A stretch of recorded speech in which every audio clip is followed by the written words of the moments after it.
Okay. Is that better? Good. Apparently Noah plants a vineyard. Nothing wrong with grapes until they ferment and make strong wine.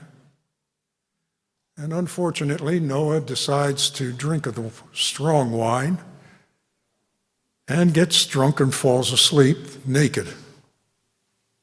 I don't know how that happened, because how many people drink wine naked?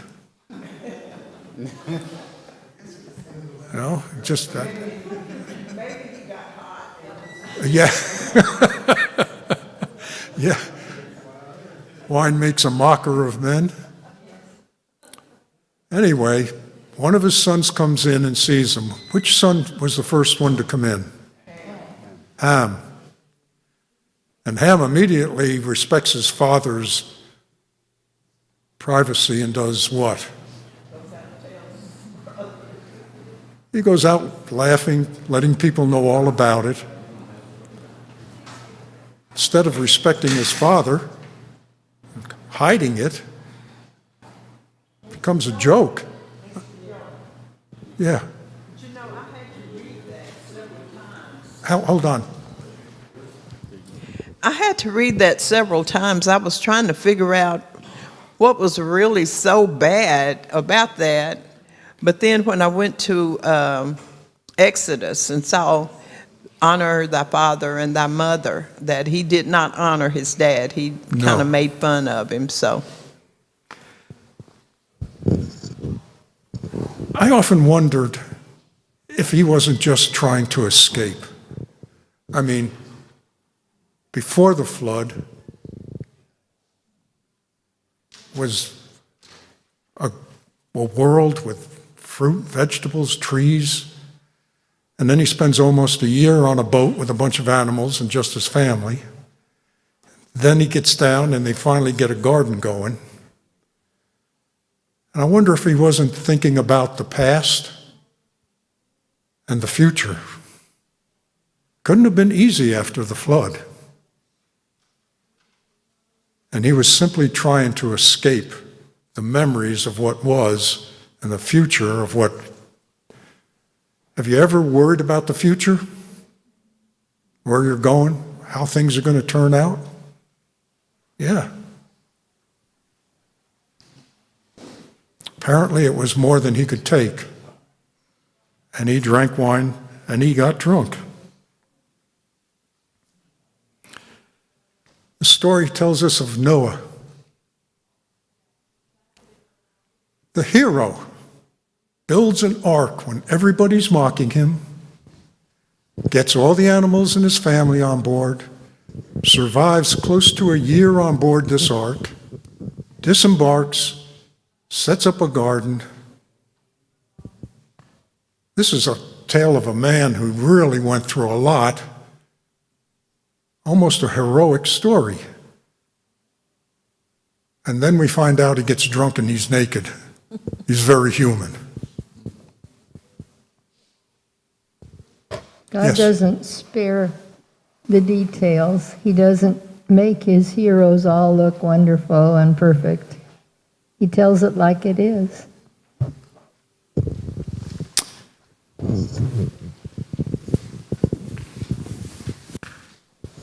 I'm not quite buying that he was all depressed and whatever. He had God the whole time. This man has been worshiping God. God didn't just put him in a boat, lock him up, and all of a sudden he came out. So, come out a year later, and then he found God again. God was with him the whole time. I don't think we need to find excuses for drunkenness, because that's what the world is doing today. I lost my job. I got drunk. My wife left me. I got drunk. I want to feel good and have a good time. I got drunk. I don't have to be responsible. I don't think so. I think just like anybody else that drinks, and this wasn't his first time drinking. He knew how to make wine. Come on. He just liked the taste of it and just relaxing and whatever people that drink do. I'm not using it as an excuse at all. If anything, after what he just went through and God was with him, should have been praising God like crazy. Yeah, he shouldn't have been drinking by himself, and it shouldn't have been strong wine. But, you know, I've known that when people really look at their lives, they sometimes regret it, or they get depressed, or they consider the loss, the future, and they look to escape. They're simply looking to escape what they're facing.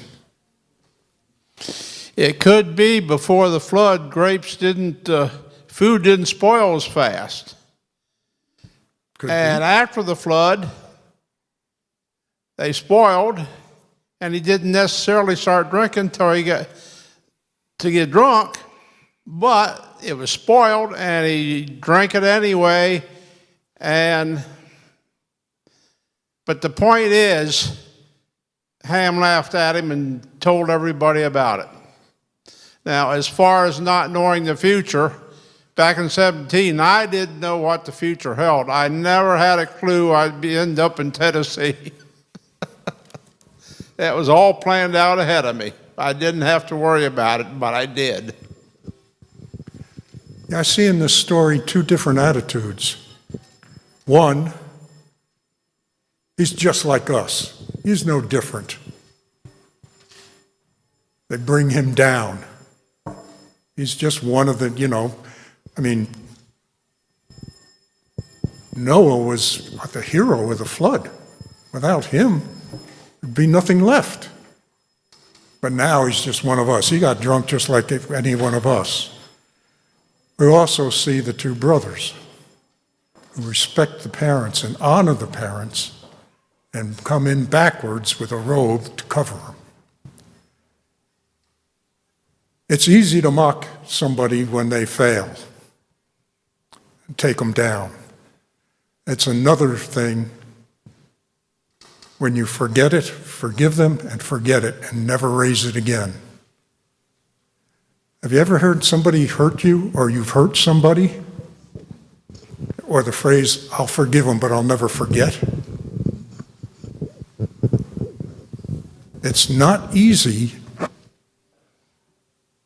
to completely forget, and yet we hear nothing about the two brothers after that ever bringing it up again. We didn't hear nothing about the wife either. True. Yes. I think God often is forgotten because Satan is always on the job. He was in the Garden of Eden. I'm sure he was there with Noah, tempting him all the time. He doesn't give up on us either. He likes to trick us too. However he can get around it. Whatever influence he can use, depression, celebration, influence, whatever, God knows, but Satan knows too. Yes, God doesn't give up on us. Well, the story continues with the genealogy.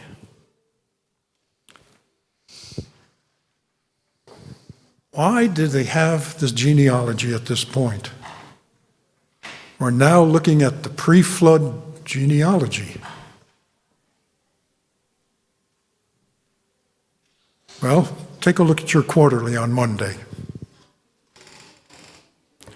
First, emphasizes the historical nature of biblical events, which are related to real people who lived and died and whose days were precisely numbered.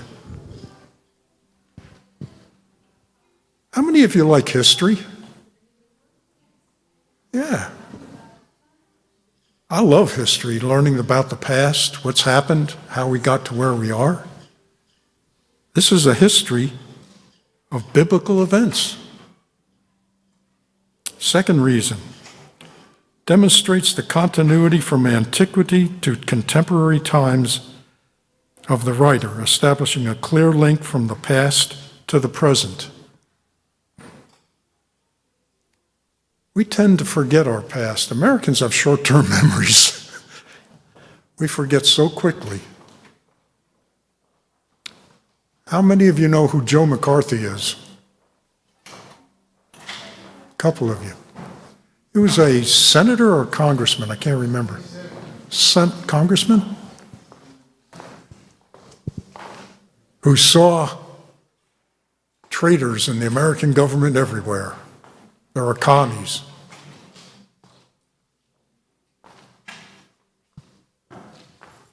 And now today we have a divided, and it divided the government.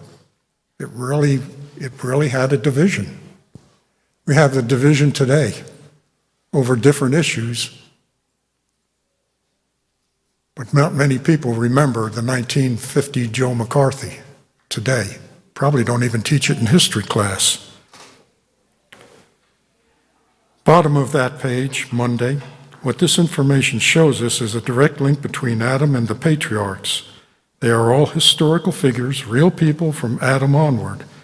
They help us to understand that the patriarchs had direct access to witnesses who had personal memories of these ancient events. Have you ever spoken to a World War II vet? I have. They have personal experiences that they share of what happened. They helped us to understand our past. And the third point, it reminds us of the human frailty of the tragic events of sin's curse and the deadly results of all the generations that have followed. Curse of sin. After the flood, people didn't live nearly as long as they did before the flood. You can see how the ages or lifespans are dramatically shortened. Tuesday talks about one language. Take a look at Psalms 139. Turn with me, if you would, to Psalms 139. And if somebody would read verses 7 to 12, Psalms 139, 7 through 12.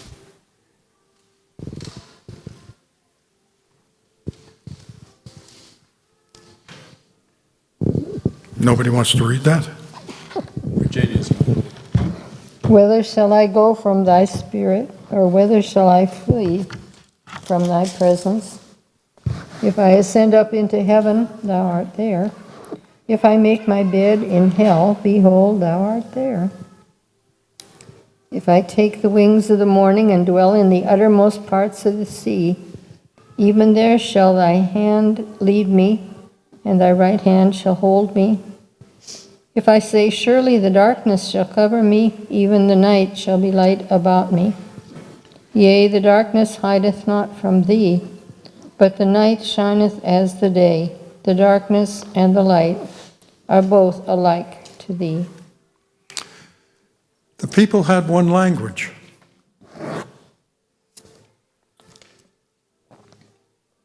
And that was a powerful unifying thing. What do they do in this unity? Whatever they want to. Well, yeah, pretty much, yeah, whatever they wanted. They want the kingdom of God, but they don't want God. No. And this text tells us you're not going to escape the presence of God. He's everywhere. I just had one comment about the genealogy part. God permitted them to eat flesh after the flood, but I think he had a double purpose. I think it shortened their lives as well as gave them something to eat. Okay? Yes? Oh, got several hands. Struck a nerve there. But I think they wanted to be God. They didn't want to do they didn't want to take any instructions from him. They wanted to be him. Yeah.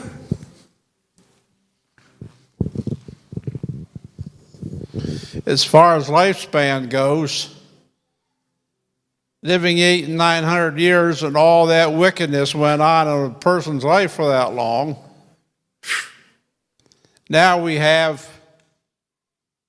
a fraction of that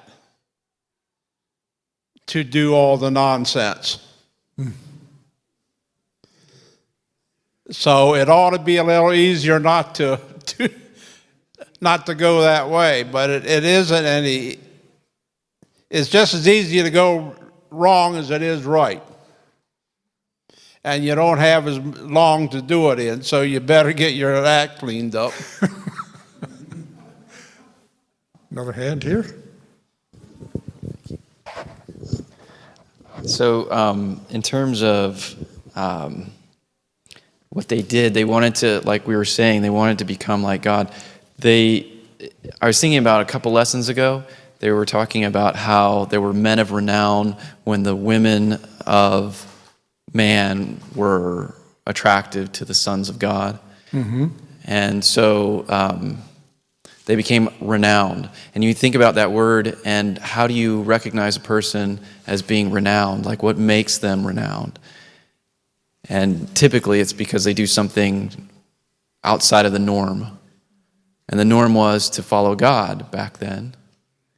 Outside of the norm would be to somehow glorify themselves. And here in verse 4 of chapter 11, come, let us build ourselves a city and a tower whose top is in the heavens. Let us make a name for ourselves, lest we be scattered abroad over the face of the whole earth. So that, again, they wanted a name for themselves. And we hear about Nimrod earlier, and or maybe it's later. Just these men of renown, or these people of renown, are known for things that are startling, that are not of God, not of God's principles or His law. It's a good point. How many of you have heard of a car called a ghillie? It's the most popular car in China. Thousands of them. Heard of a Ford, Chevy? How many of you heard of Everybody's Pizza? You don't count. How many of you heard of Pizza Hut? So what's wrong with having a name that's recognized?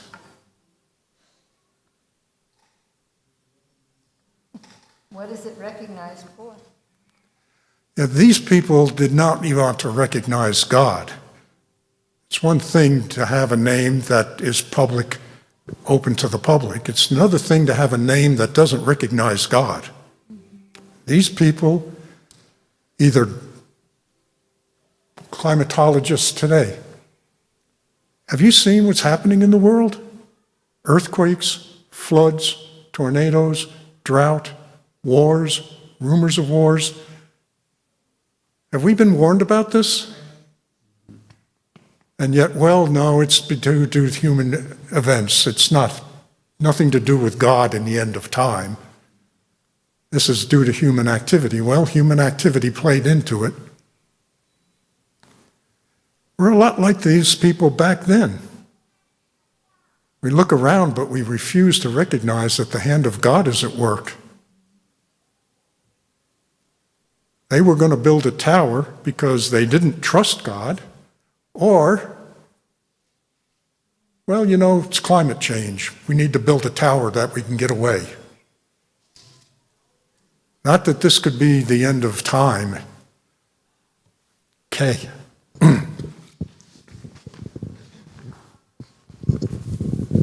Well, it says they wanted to build the tower too to make a name for themselves. Let's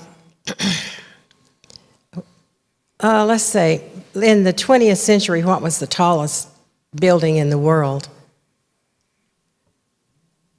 I'm sorry? In the 20th century, what was the largest, the tallest building in the world? That's 1900s. Empire State Building? Not sure. The Empire State Building. Empire State right. Building. And then I think there was another one, Sears Tower. Then they built like just a little spiral. They put an up. Antenna on it or right. something. So now they're the tallest building in the world. And now the American Emirates. No, what is it called? The United Arab Emirates. Yeah. United Arab Emirates. at Dubai, they have the tallest building in the world because they built a taller spire on top of their building. And just not to be outdone, they built a second one that was taller than the first one. So they want to be known as, for something that's different, something that makes them stand Distinctive. out. Right. Yeah. They want to make a name for themselves. What's reflected here, basically, in the people's attitudes? Well, they're mistrusting God because he said he wouldn't flood the earth again. So they're basically calling God a liar, and that's what They didn't trust God. You summed it up right off the bat. I mean, what did God say he would never do again? Never flood the earth again. See, if you leave God out of the equation, you can make excuses for doing anything. We're going to build this tower because of climate change. I have a lot of things today that are happening that people don't recognize as end times. I hate to think of the thought of Russia using a nuclear weapon in Ukraine. Or what happens if a NATO plane gets shot down at the border of Poland? Living in really dangerous times. Let us go down, make a name for ourselves. Well, they failed to realize there's no name above the name of God. Good point. They did not realize that there is no name above the name of God. So they were going to build this tower. The Third Reich will last 1,000 years. The sun never sets on the English Empire. Where's the Third Reich? Dustbin of history. The British Empire? They've all become independent. America, God's country.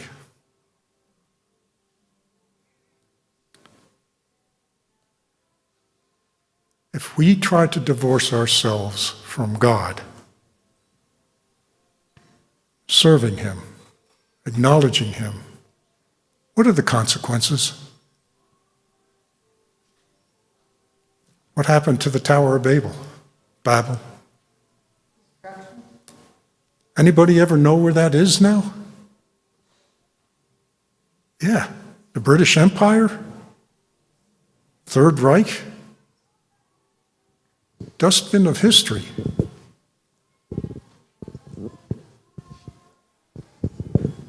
Well, they decide that they are going to build themselves this wonderful tower to escape another flood or whatever. And God says, let us go down. I like the plurality of that. Let us go down.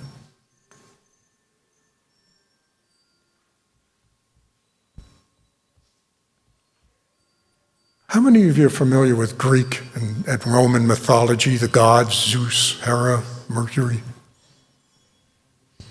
Yeah, they lived up in Olympus. They would send fire bolts down and they'd send emissaries down. But Zeus would never come down himself, or Hera. Here we have our God coming down to us. Now, what does that imply if you come down to something? That you're above it. Exactly. So God is above all of this, as opposed to the tower which was being built up. What I like about it is that God comes down to see what's happening. He's intimately involved with us. He's not some alien, aloof God, distant, separated from us. He comes down. He's a personal God.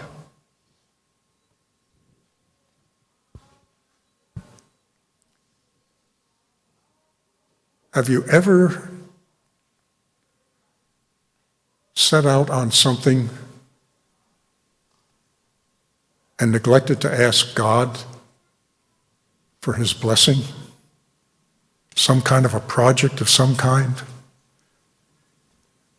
Have you ever traveled a long distance in your car?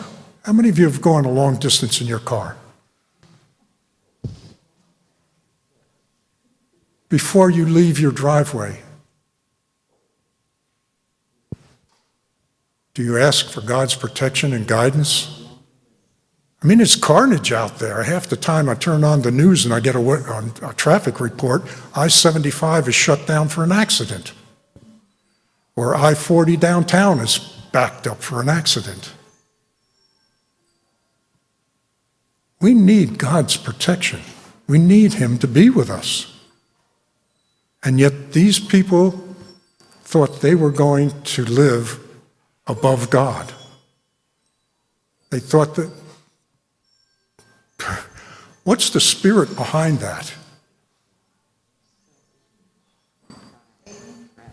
I will build my throne above the Most High. I will sit above the stars. That's Satan's attitude. God told them, go out, be fruitful, and multiply. What is this an echo of? The creation. Creation, Genesis, the very beginning. And yet they do what? One language. I'm just trying to figure out how long did it take them to realize that the farther up they went, the farther they had to go. Or, I mean, they wasn't reaching anything. They wasn't reaching if it's just above the clouds, is there land up there? I mean, come on. They just seem like sometimes when the farther away from God you go, you just seem to sink and sink and sink. But then I look and think about God looking down at them. So how long are these nuts going to keep this up? Why don't we just go down there and put them out of their misery? And sometimes you see your kids.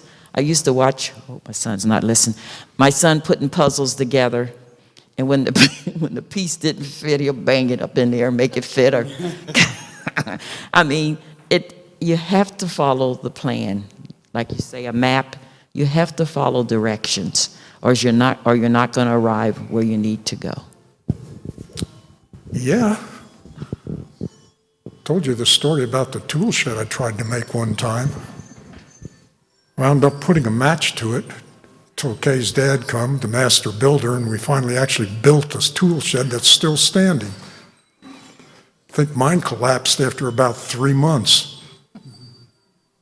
We have to follow God's instructions. And he's quite clear about that. Thou shalt have no other God before me. Honor your mother and father. That can be a tough one.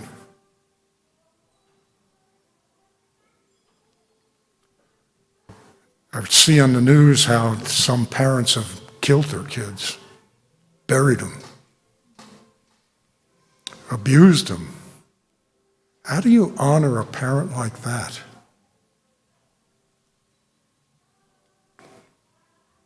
I don't know.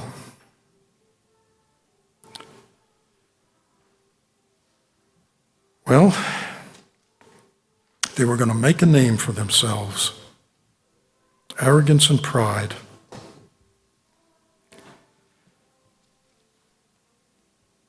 This was simply trusting in their own works. We see a lot of that today. We talk about our coins, one nation under God. Where does the bulk of our budget go? There's 2 areas. Military. The military and social services. The bulk of our money goes to building up an armed forces. Now, I'm not saying we need to dispense of it. I think Israel is a prime example of what happens when you let your guard down. The 67-day war, 1967. The Yom Kippur War. They did not have their defenses up, and they were invaded by the Arab nations. So I'm not saying we don't need a military. But do Ted, we is need- our coins the only ones that say, "In God we trust"? On our coins, our money says, "In God we trust," or we're the only ones that have that? I'm sorry? So he was asked, is our country the only country that has "In God We Trust" on our currency? But I think other countries put their president or whoever the reigning government is. I don't know. I've got a stack of bills from around the world at home, and I just looked through them. They've got pictures of Mao Zedong. They have pictures of Indira Gandhi. But I don't think there's a single one of them that says, "In God we trust," or even mention God. We have pictures also of past presidents and important people in our nation's history on our dollars, on our dollars, and even on our coins. But I think when you say, "In God we trust," you say we can trust in God, but we can't trust in the value of this dollar bill. You have to have your trust in other places. But I think if a nation is under God, then, or their trust is in God, then other things will go, well also. It's interesting, during World War II, the Germans felt that God should be on their side, and the Americans felt that God should be on our side.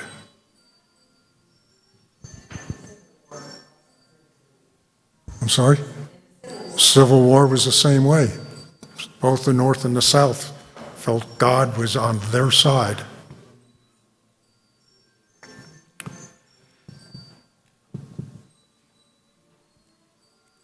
God gives them an opportunity to disperse, but instead they cling together in one place. Do we see today people gathering in just one place? Cities. Have you ever seen some of these mega churches? I mean, there's thousands of people in them. That's not what God's intention was. To be fruitful, multiply, inhabit the earth. Instead, they wanted to stick close to the tower they were building. What does that attitude reflect? Not trusting God, trusting themselves.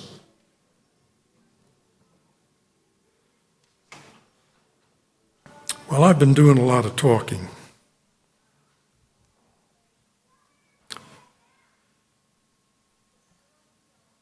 Abraham and Sarah. Abraham and Sarah left their home, wandered. What happened when they came upon the king? What did they decide Sarah was going to be known for? His sister. You would think after all Abraham had been through, he would trust God. We saw how that turned out. King got pretty upset when he found out the truth.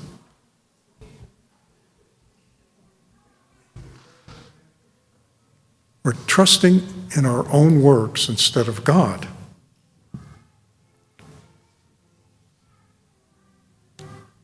God comes down,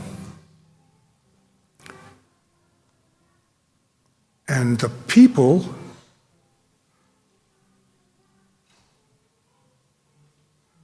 well, I like the fact that God comes down, first of all. He has a personal investment here. He's investigating this firsthand. Can't say, well, he heard about it. Second thing I liked was, it's not like Mount Sinai.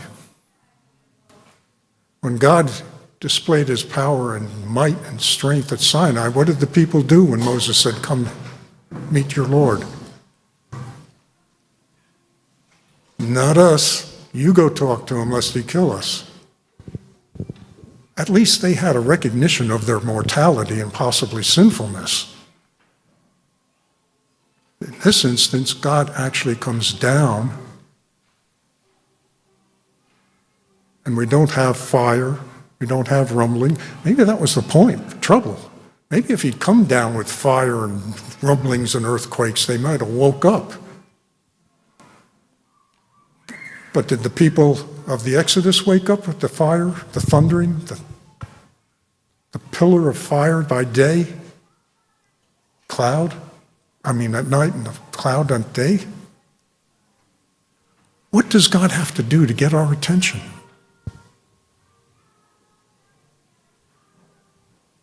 What does he have to do to get us to recognize he is God, we are his creation, and without him, we have nothing? Okay.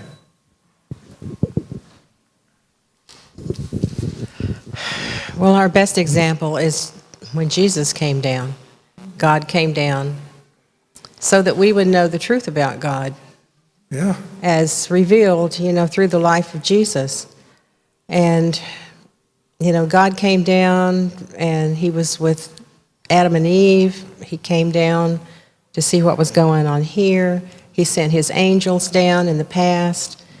He sent his angels to the prophets to tell us, trying to tell us what he was about. But the only way that we would, be set right with God was through the revelation of himself through his Son. And so that was the greatest time that God came down. And then the second greatest time that God will come down is when he comes back for us, of course. What does that say about the character of God? Think about it. What does it say about the character of God? Patient. Patient. Incredibly patient. Lord, make me patient, but hurry up. He's also very powerful. How did these people suddenly not have a common language? They had one language at one point, and then boom, now I don't understand you. It'd be like me suddenly speaking to you in German or Italian. Just boom. I don't know what God can do more than he did with his Son. He's tried being patient. He's tried wiping out the human race. He's tried fire and brimstone. He sent his Son. And here we are today with a group of people in America that want to have "In God We Trust" removed from our coins and currency.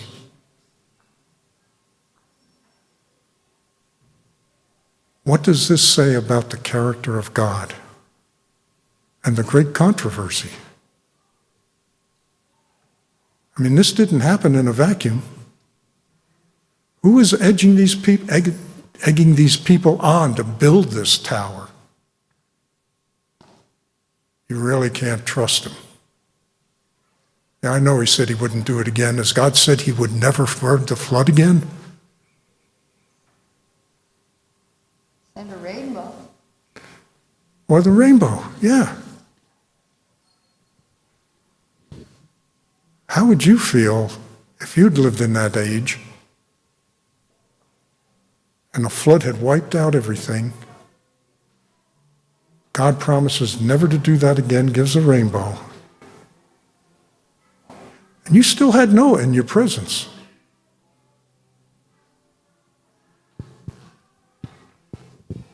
How do you go from,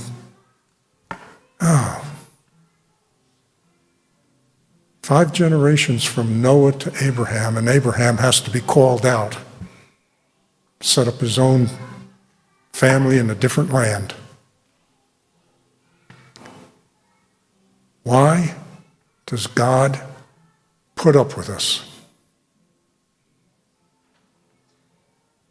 You know, growing up, I was a handful for my parents for quite a while. They put up with me until I reached a certain age and I suddenly began to understand. I don't know. How does this fit into the great controversy? Or does it?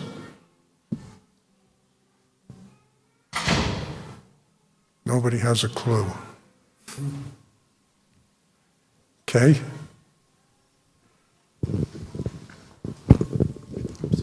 Well, there is a controversy between Christ and Satan is always trying to make God look bad. So anything he can do to convince us or convince the people of those days, it's no different, he will. And it's, I was thinking about this too, about how could it happen again. They had all this information, but some years had passed. Noah had already died.